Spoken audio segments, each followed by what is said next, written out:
रोहित बालियान जी और तमाम चल के आए सभी, अक्षय शर्मा जी, और बहुत ही पढ़ते समय से हमारा छोटे भाई बिल्कुल शक्ति, जिसे देखकर हमें भी शक्ति मिल जाए छोटे भाई को।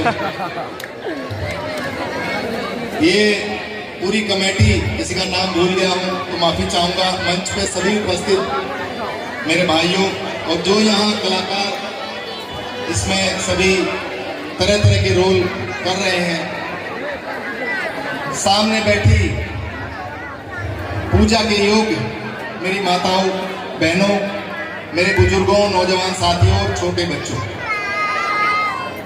आज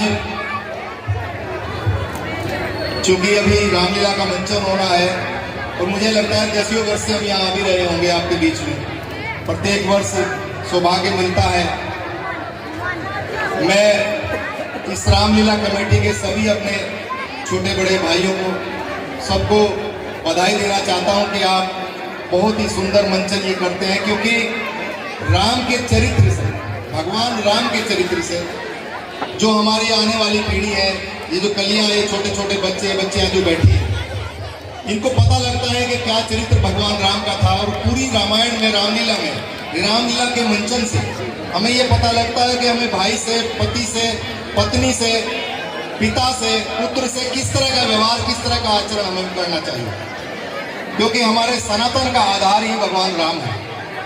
भगवान राम, वो राम आज देखते हैं आपके भाई और भाई से जो है संपत्ति के लिए लड़ता है, और भगवान राम जिन्होंने अपने राज सिंहासन को अपने छोटे भाई के लिए छोड़ दिया, और जिस भाई के लिए छोड़ दिया उस भाई ने भी अपने बड़े भाई के लिए उनकी खड़ाऊ रख कर जो है 14 वर्षों तक उनकी प्रतीक्षा की है। बहुत बड़ा संस्कार सिखाए जाते हैं इस रामायण के मंचन से, हमें कुछ ना कुछ सीखने को मिलता है। और जिसे राक्षस के रूप में दिखाया गया है रावण को, लंकापति को, उससे भी बहुत कुछ सीखने को मिला। इसमें पता भी लगता है, जब इसका खास है बाद में रामायण के पाठ में दिखाया गया कि जब रावण जो है प्राण छोड़ते हैं तो राम जी उन्हें कहते हैं लक्ष्मण जी को, जाओ शिक्षा लेके आओ। तो लक्ष्मण जी जाते हैं और रावण जी के सिर, उनके जो है शीश के पास खड़े हो जाते हैं, उन्हें कुछ वो बोलते नहीं, चले आते हैं वहां से। वो लौट के जब आते हैं तो पूछते हैं भाई कुछ बताया?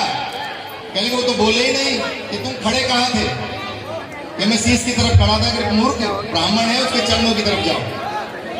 तो लक्ष्मण जी जाते हैं और चरणों की तरफ जाकर के जो बात करते हैं, तो रावण की जो सबसे लास्ट की वाणी होती है, उसे मुख से निकलता है कि मैं तुमसे ज्यादा बलशाली था, लेकिन मैं केवल इसलिए हार गया कि मेरा भाई मेरे साथ नहीं था और तुम अपने भाई के साथ।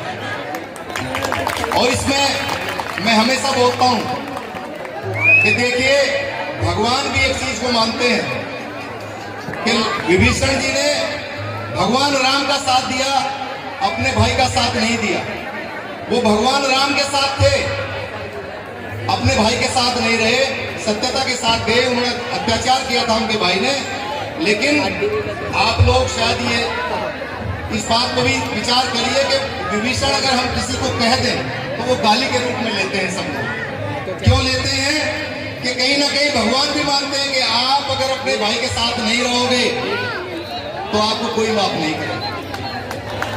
हमेशा अपने परिवार का आचरण करिए, अपने परिवार में अपने माता पिता, अपने भाई बहन का साथ दीजिए, उनके साथ रहिए, तभी आपका भला है। और चूंकि मुझे पता है बैठे हुए सभी सामने रामलीला का मंचन देखना चाहते हैं, हम लोग अवरोध पैदा करें, मैं माफी चाहता हूं। आप लोगों ने बहुत समर्थन दिया, बहुत साथ दिया पिछले चुनाव में। मैं आप सबका इस मंच के माध्यम से भी धन्यवाद करना चाहता हूं। मंच पर उपस्थित सभी छोटे बड़ों का धन्यवाद करना चाहता हूं, माताओं बहनों का भी धन्यवाद करना चाहता हूं। इस कमेटी के लिए बहुत कुछ मन में थी करने की, लेकिन भगवान को शायद अभी मंजूर नहीं था, नहीं तो कुछ ना कुछ हम लोगों के मन में था कि हम लोग इसके लिए कुछ ना कुछ स्थायी करते।